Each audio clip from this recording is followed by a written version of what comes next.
Hello! Good morning Philippines, pabuhay! So yan, as you can see naman guys, papaliguan natin ang ating beloved dog na si Hubo because it's vaccine day. Kailangan syempre fresh siya, mabango para hindi naman nakakaya sa mag-i-inject sa kanya. So pupunta tayo ng Banwa dahil meron dong vaccine.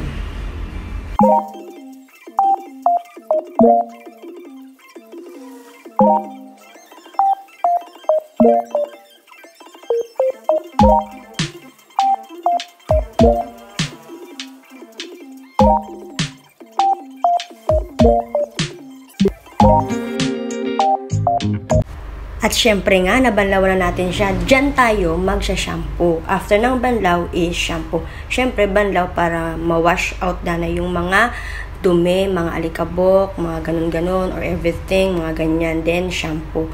Yan yung proper way na pagliligo natin kay Hubo. Yeah, check this out. So, ayan guys, napasarap yung kuskus natin kay Hubo, pero kinulang tayo ng shampoo. Kaya makikita nyo dito sa video na to, tinawag ko si Kuya kasi pinagpabukas ulit ako ng shampoo sa kanya. Kasi kinulang nga, kaya ayun. Pero tuloy ulit natin tong pagsasabon natin kay Hubo. Let's go!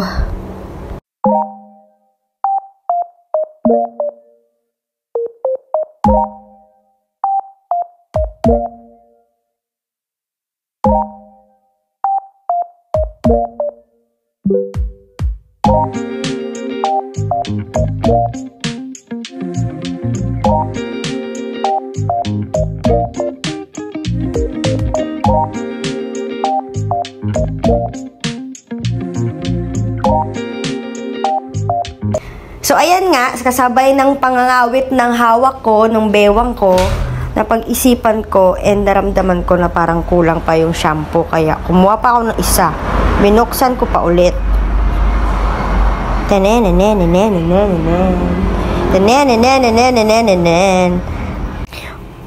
For the buntot na part na tayo guys, para sa pag-shampoo, para totally fresh na si Hubo.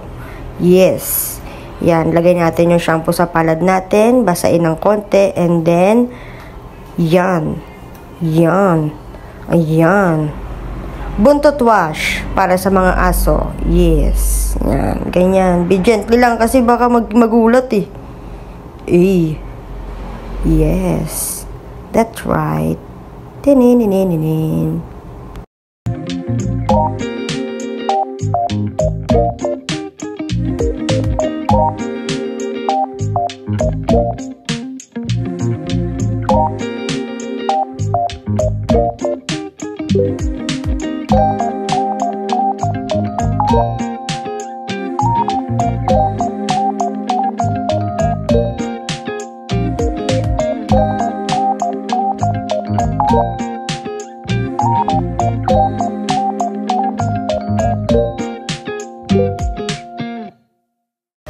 Alright, so let's do the final touch.